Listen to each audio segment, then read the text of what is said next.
है मेरा पति ना 3 महीने के लिए बाहर गया है।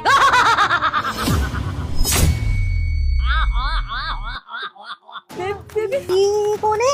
ये कौन है ये प्रश्न नहीं है बालिके। ये बता, ये काले कपड़ों में हमारी तरह दिखने वाला कौन है? बेबी मुझे लगता है मेरी मृत्यु आ गई। ये यमदूत आ गया है यमदूत। अब तू नहीं बचेगा। मुझे तो दिखाई नहीं दे रहा। कहाँ है?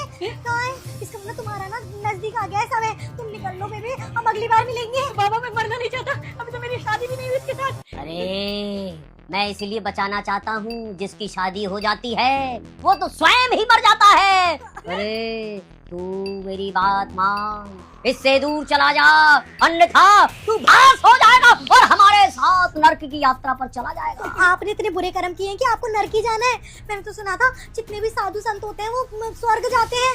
साधु संत दिख रहा है, ऐसा लग रहा है जैसे सांड आ गया हो।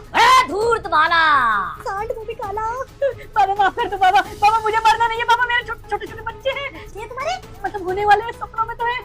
देखो बाबा देखो, अब आप यहाँ पर आए हो तो आप किसी ना किसी को तो लेके जाओगे। बाबा इसको लेके जाओ, ये बहुत गंदी औरत अपने पति को धोखा दे रही है। मुझे बॉयफ्रेंड हूँ मैं इसका। बाबा इसको लेके जाओ, मुझे मत लेके जाना, मेरे साथ शादी भी नहीं हुई। सही हुआ बाबा, आप आज प्रकट हो गए। इस घटिया आदमी की मेंटलिटी तो सुन ली मैंने। मैं तो बस ये बोल रही थी कि अगर आप इसको लेके ही जाना चाहते हो तो मेरे पति को लेके चले जाओ। हाँ बाबा आइडिया अच्छा है। देखो आपको लेके तो जाना ही है किसी को। अरे मूर्ख बालक, ये केबीसी थोड़ी चल रहा है जो चॉइस हो तुम्हारे पास।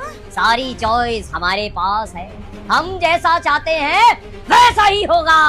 किसको लेके जाओगे, किसको लेके जाओगे? अब तुम दोनों समझ लो, तुम में से एक तो जाएगा, क्योंकि यम है हम और उनकी इच्छा है कि इस कमरे में से कोई तो जाएगा। बाबा ऐसा करो, इस कमरे में से तुम ही चले जाओ, हमारा भी प्रोग्राम डिस्टर्ब कर रहे हो। और ये इतना ऊपर कैसे उड़ रहा है? ये तो देख के चक्कर आ रहा है। मेरे को लग रहा है कि ना हम लोगों ने ना ज्यादा पिक्चर देख ली है, हम ना अब तक पिक्चर नहीं देखेंगे। तुमने चाय में कुछ डाला तो नहीं था? कभी हमें हवा में दिख रहा हो? नहीं हवा में, ये देखो ना उसका सर देखो कहाँ है। सर तो दिख नहीं रहा। नहीं, अब तो तुम्हें चलना ही होगा, नरक की यात्रा शुरू करें। नहीं तो सच सच बता, अपने पति की मृत्यु क्यों चाहती है? क्योंकि उसी वजह से यमराज ने हमें भेजा है। उसकी मृत्यु नहीं है, लेकिन जो उसके बारे में सोचेगा उसकी मृत्यु निश्चित है। बाबा उसने ना मेरी जिंदगी ना नरक कर दी है। जब देखो जब ना मुझसे काम करवाता रहता है और मैं उससे शादी नहीं करना चाहती थी। वो तो मेरे इस बॉयफ्रेंड ने ही बोला था कि उससे शादी कर लो, पैसा मिलेगा, इसलिए मैंने कर लिया था। बाबा एक मिनट, इस बॉयफ्रेंड ने मतलब कितने बॉयफ्रेंड है तुम्हारे? मैं शनिदेव तुझे मेरी कसम, अगर इस रील को लाइक और सब्सक्राइब नहीं किया तो तेरा कोई अच्छा काम नहीं होगा। अरे इसने मतलब ये सामने बैठा। बाबा कंटिन्यू तो समझ। तुम्हारा भेद खुल चुका है और तेरे पति को ये सारे राज पता पड़ गए हैं।